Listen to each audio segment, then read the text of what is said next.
What's up guys, Sam here from WebContempo, and today we're going to be talking about sliders. Now if you've got a slider on your site, you've got a client who has a slider on their site, or they want a slider on their site, or you've even been thinking about putting a slider on your site, this is going to be the video for you, because we are going to be going into why sliders are probably not the thing you want to have on your website right now. And I have a bunch of reasons why. I have some cool alternatives you can do, and I'll show you some examples of some big name sites that are doing it really well right now. Back in about 2004, when I started building sites, it was really common to have a flash presentation on a homepage. So this is back in these days, JavaScript wasn't as common and Flash was really the big thing. So you could get kind of interactive effect by putting a Flash presentation on your homepage. Now that quickly kind of fell out of favor because Flash isn't widely supported on a lot of browsers, and it's really expensive to develop for it because only people who are really proficient with Flash can do it very well. So a couple years later, I'd say about 2005, 2006, it started getting really common for people to put sliders on the homepage of their site. Typically, you'll see 3 or 4 different slides showing various parts of your site that you want to highlight, and it usually will scroll through automatically, or you can click to scroll through it. You can have text on there, buttons, pictures. It all just kind of depends on what the client wants and what the designer wants to do. So these have been pretty much a staple since they came out and really started getting popular around 2005, 2006. Even today in 2017, people are still using them all the time. And I build sites for clients, a couple sites a week at least, and I still have people all the time who want them, or who I put them in there for because I know they'll like them. But for me, I don't like sliders at all, and there's a lot of reasons why. According to a study on shouldiuseacarousel.com, only 1% of people actually click on a slide at all. So that means right out the gate, your slide is pretty much a fail. Nobody is going to click on it anyway. Additionally, people tend to, there's this phenomenon kind of called banner blindness, where people just kind of ignore stuff like sliders because it basically seems like an advertisement or a banner, and from their time browsing the internet, they just come to the point where they kind of ignore those things. So basically what happens is you got a slider on your site, somebody's going to come to the site and they're just going to ignore that banner completely. Really, that's your prime real estate, where you want to catch somebody's attention and get them to do what you want them to do right when they get to the page. So by putting a slider there, you're kind of shooting yourself in the foot, because you're wasting your prime real estate and making them scroll down below the fold to actually get to anything substantial. The other thing is that they tend to slow down sites quite a bit. Sliders are image heavy, so you'll see ones these days that are like full width, full height, they take up the full page, and sometimes they look really cool, but those things take huge images to actually look good on a variety of different screens. And what that's going to do, especially when you got 3, 4, 5 slides with large images like that, it's going to slow down the loading speed of your site, which is the last thing you want to do, especially on mobile devices. Site speed's always an issue, and it's definitely something to take into consideration here. So that's a big one. Other thing, and I kind of already mentioned this before, sliders tend to push your content below the fold. So if people are already developing a blindness to that first slide, and that's taking up it could take up your full screen, it might just take up half of the page, but whatever it is, you're taking up a ton of valuable real estate where people are, chances are, not even going to pay attention to it at all. So whatever it is that you do want people to do, whether it's subscribe to a newsletter, fill out a form, start browsing for products, whatever, it's going to be harder to get them to that point when they have to go through the extra step of scrolling past your slider just to see it. So stuff like that is going to increase your bounce rate if you pay attention to that kind of stuff. Another big one is conversion rate. Now, I spent quite a bit of time studying conversions, and I already knew that sliders were not good before that, but this really brought it home for me. Conversion rate. If you want people to do what you want them to do when they come to your site, again, whether that's filling out a form, buying a product, signing up for your newsletter, the more choices you give them, the less likely it is that they're going to convert. So if you've got a slider, I would say 3 or 4 slides, if you've got one slide with a sale, you've got another slide trying to get people to your Meet the Team page, you got another slide trying to get people to your forum or something, whatever. That's giving them a ton of different choices, and it's making it difficult for to kind of get them funneled into one specific action that you want them to take. Whatever the most important thing you want them to do, it's going to be harder to get them to do it because you're just giving them too many options. So huge problem right there. Another big issue is mobile. Okay, so I've seen this all the time. I work with a lot of designers, so they'll send me a Photoshop file and I'll code it into a website. And what designers tend to do is they'll build a slider in Photoshop, and they'll want it to be a certain height. And a lot of times they're full screen, but it's got to be 600 pixels high, and the text has to be right here, and the button's got to be right there, just so. And we can code that out to look like that on a desktop. The problem is with mobile, it just doesn't work like that. I've had the same problem with multiple designers where they're using these big landscape pictures for their slider, and then all of a sudden they look at it on a phone, and you're missing a huge portion of the picture. You can only see a small part of it because you're going from landscape to portrait, and that almost never works. So your other option is to keep it proportional, in which case your slider is going to become super small. So if you have a bunch of text and buttons and stuff like that on the slider, it might not even fit, or it's going to look really small and weird. So just generally speaking, they don't look very good on the phone. Also, it's just not that easy for people to use a slider on the phone, nor would they even probably want to. So that's a huge one right there, is mobile compatibility, because mobile is so important right now. The last biggest thing I can think of is that it actually makes designing a lot harder. So one of the probably most important parts of your site, again, is that first header on the home page above the fold. Now that's the one where you're going to want to find the perfect picture and have the perfect messaging. And generally speaking, if you don't have a professional photographer taking photos for you, you're going to want to find a really nice stock photo. You might want to spend an hour or two looking for stock photos to find that perfect photo to go in that spot. The opening photo on your site can make a huge difference. I've had sites that that's something that can just make or break it. And I've definitely had projects where I've spent hours looking just for the correct photo. I bought different stock photos, plugged them in, decided I didn't like them, had to go back.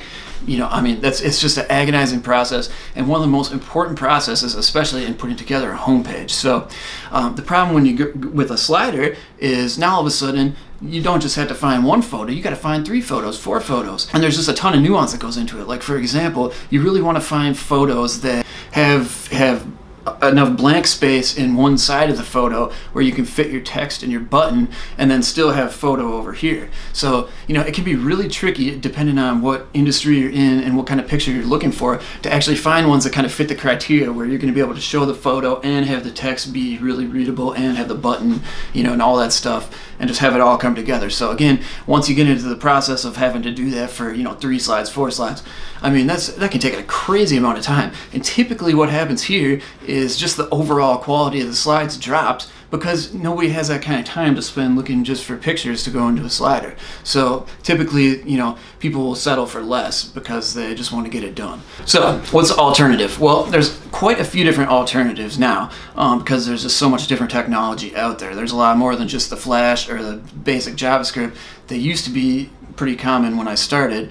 Now you can do all different kind of things with CSS. Browser compatibility is pretty good. I think the best way to do it is look at what some of the biggest sites on the internet are doing for their header spot right there, and that should give you a pretty good idea. Look at some of the best players in your industry and see what they're doing with their header spot, or in a related industry. If nobody in your industry has a good header, maybe you could be the first one to come with a good header. For example, let's take a look at PayPal. If you go to their site right now, see what they've got is basically very simple image, takes up only part of the page, and then they've got a couple buttons, the call to action, and they're basically telling you can only do a couple of different things. Log in, create an account. This is actually a pretty good approach, because the page is going to load super fast, and there's not going to be a lot of guesswork for visitors when they get to the page. Another great example would be Target. Target is a really good example of somebody who's doing it well, because what they've done is they've put 3 images in that spot, and they're basically trying to get you to focus on 3 different things. A big sale they have going on right now, new patio furniture collection, and it's pretty simple what they're really putting out there, what they want you to do, and trying to get you to go ahead and take that action. So they did a super good job, and this page is going to load super snappy on a phone and be really easy for people to navigate and get around. Another one, these guys have always been good with the homepage design too, and that's Netflix. If you go to Netflix, you'll see that basically they've got just a full page image and a button. Simple. So when you get to the site, again, not really a lot of guesswork. They want you to click that button, and you don't really have a lot of choices of what to do. And frankly, probably most of the people who come to that page do click that button. I'm sure they put a ton of effort into testing this and split testing it and studying it. And obviously what they came up with is a really simple approach where they've got a pretty nice image background set up and then basic button that, you know, just drives people coming to that site right towards that button, trying to get them to do what they want them to do. What are some good alternatives to a slider? Well, again, like I said, there's a lot of good things you can do nowadays. One of the things I like to do is use a plain image background, but then also use moving text. So you can use moving text, you know, you can get a typewriter effect, just a little flashing effect over the text, or just have it fade in, you know, have a headline and then delayed fade in on a sub tagline.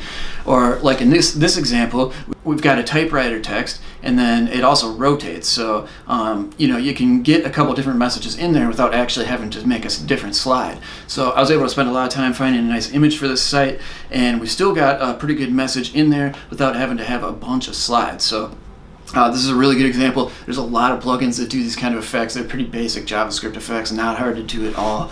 So if you're running on WordPress, you can probably easily find a free plugin that will do this kind of thing. Okay, another thing that's been popular and getting more popular over the years is video backgrounds. So what you'll do is have a video playing in the background that is muted. I mean, unless if you want to have noise, but most people don't, and I wouldn't recommend it. But you just have a muted video in the background. You know, you could still overlay text and buttons and stuff on top of that. Like in this example, we've got a karate or jiu-jitsu site we're working on for a client, and basically what we've done in the header here is we just put some a clip of, you know, an actual class at their studio, so people coming to the site can kind of get an idea of what it actually looks like. They can see the studio, see the instructors, kind of get a feel for what the class looks like, you know, without actually having to get them to open up a video and play it. It just hits them right in the face when they get there. And then we can also overlay the logo on top of it and get a pretty nice effect. The one downside with video backgrounds is they don't always work good on mobile devices. So a lot of times what we'll do